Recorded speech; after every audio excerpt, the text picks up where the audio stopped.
নমস্কার বন্ধুরা, চলে এলাম আজ একটি নতুন ভিডিও নিয়ে। আজ আমি আপনাদেরকে নিয়ে যাব উত্তর চব্বিশ পরগনা জেলার এক প্রাচীন ও ঐতিহ্যশালী কালী মন্দিরে এবং সেই সাথে সাথে মন্দিরের ইতিহাস ও যাবতীয় খুঁটিনাটি সম্পর্কে বর্ণনা করব এই ভিডিওতে। তো চলুন শুরু করি আজকের ভিডিওটি।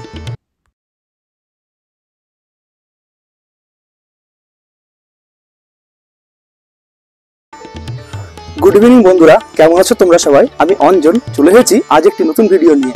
আমার ভিডিও থাম্বনেল দেখে বুঝতে পেরেছো আজ আমি কোথায় যাচ্ছি। হ্যাঁ, ঠিকই ধরেছো, আজ আমি যাচ্ছি গোবরডাঙ্গার ঐতিহ্যশালী শ্রী শ্রী প্রসন্নময়ী কালী মায়ের মন্দিরে। তো আজ এই ভিডিওর দ্বারা প্রসন্নময়ী কালী মন্দিরটি সম্পূর্ণ তোমাদেরকে ঘুরে দেখাবো এবং তার ইতিহাস সম্পর্কে বলবো। তো দেখতে থাকো আজকের ভিডিওটি। শ্রী শ্রী প্রসন্নময়ী কালী মন্দির উত্তর চব্বিশ পরগনা জেলার গোবরডাঙ্গা শহরে অবস্থিত একটি প্রাচীন ও বিখ্যাত কালী মন্দির। এই প্রসন্নময়ী কালী মন্দিরের নিকটবর্তী রেলওয়ে স্টেশন হল Gobardanga railway station. Gobardanga railway station থেকে মন্দিরের আনুমানিক দূরত্ব প্রায় 2 কিলোমিটার। গোবরডাঙ্গা রেলওয়ে স্টেশন থেকে টোটো কিংবা ভ্যান ধরে মাত্র 10 টাকার বিনিময়ে আপনারা পৌঁছে যেতে পারেন গোবরডাঙ্গা প্রসন্নময়ী কালী মায়ের মন্দিরে। মন্দির থেকে দুপা এগোলেই সামনেই চোখে পড়বে যমুনা নদী। চলুন আপনাদেরকে এবার মন্দিরের ইতিহাস সম্পর্কে একটু বলা যাক। প্রাচীনকালে গোবরডাঙ্গা অঞ্চলের নাম ছিল কুচদহ। গোবরডাঙ্গা তথা কুচদহের জমিদার খেলারাম মুখোপাধ্যায় এই প্রসন্নময়ী কালী মায়ের পূজা শুরু করেন। জমিদার খেলারাম মুখোপাধ্যায় এবং তার স্ত্রী দ্রৌপদী দেবী ছিলেন নিঃসন্তান।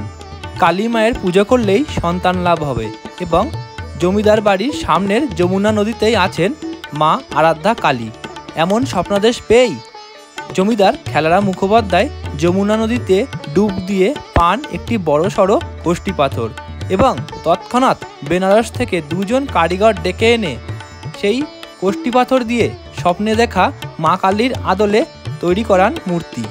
সেই মূর্তি আজ এই মন্দিরে প্রতিষ্ঠিত। মায়ের মূর্তি পুজো শুরু করার পরপরই জমিদার খেলারাম মুখোপাধ্যায় এবং তার স্ত্রী দ্রৌপদী দেবীর কোল আলো করে এক পুত্র সন্তান জন্ম নেয় এবং জমিদার তার নাম রাখেন কালীপ্রসন্ন মুখোপাধ্যায়। সেই তখন থেকেই আজ পর্যন্ত এই বংশের সমস্ত পুরুষের নামের সাথে প্রসন্ন নামটি যুক্ত থাকে। 1911 সালে এই প্রসন্নময়ী কালী মন্দির তৈরির কাজ শুরু করান জমিদার খেলারাম মুখোপাধ্যায়, কিন্তু মন্দিরের কাজ চলাকালীন তার মৃত্যু হলে তার পুত্র কালীপ্রসন্ন মুখোপাধ্যায় মন্দিরের কাজ সম্পন্ন করেন।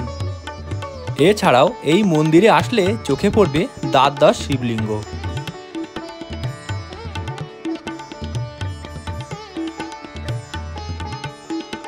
চলুন এবার মাতৃমূর্তি সম্পর্কে আপনাদের একটু বর্ণনা দিই।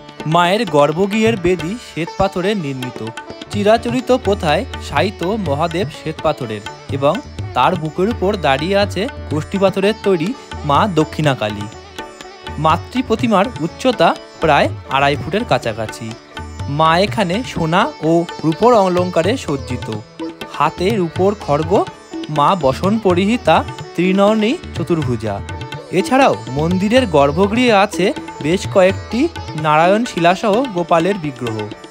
দক্ষিণেশ্বরের মা ভবতারিণী মন্দিরের প্রতিষ্ঠার প্রায় 33 বছর আগে গোবরডাঙ্গার এই প্রসন্নময়ী কালী মন্দির প্রতিষ্ঠা হয়। শোনা যায় রানী রাসমণি দেবী মন্দিরের সামনের যমুনা নদী হয়ে নৌকা করে যাবার পথে এই মন্দিরে এসে মায়ের দর্শন করেছিলেন। এখন ভিডিওতে যে ফটোটি দেখতে পাচ্ছেন এটি হলো মন্দিরের প্রতিষ্ঠাতা খেলারাম মুখোপাধ্যায়ের ফটো। প্রসন্নময়ী কালী মন্দিরে সকাল সন্ধে মায়ের নিত্য পুজো হয়। দৈনিক মন্দির খোলার সময় সকাল 8টা থেকে দুপুর 12টা এবং বিকেল 5টা থেকে সন্ধে 7টা পর্যন্ত। প্রাচীনকালে এই মন্দিরে পশু বলির প্রচলন থাকলেও বর্তমানে তা সম্পূর্ণভাবে নিষিদ্ধ। পশু বলির পরিবর্তে প্রতি অমাবস্যাতে এই মন্দিরে মা কালীকে 5 পোয়া চিনি এবং 1 পোয়া মধু উৎসর্গ করা হয়। প্রতি বছর পয়লা বৈশাখে এই মন্দিরকে ঘিরে যমুনা নদীর তীরে এক বিরাট মেলা বসে এবং সেখানে প্রচুর মানুষের সমাগমও হয়। তাই ভিডিওর শেষে আপনাদের কাছে আমার একান্ত অনুরোধ, কখনো গোবরডাঙ্গা ঘুরতে এলে একবার অবশ্যই মা প্রসন্নময়ী কালীকে দর্শন করুন। কথা দিচ্ছি মন ভালো হয়ে যাবে এবং মা আপনাদের সকল মনস্কামনা পূর্ণ করবে।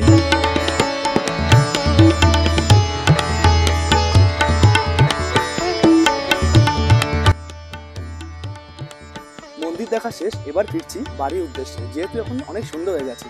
তো ভিডিওটি কেমন লাগলো অবশ্যই কমেন্টস বক্সে জানাবেন।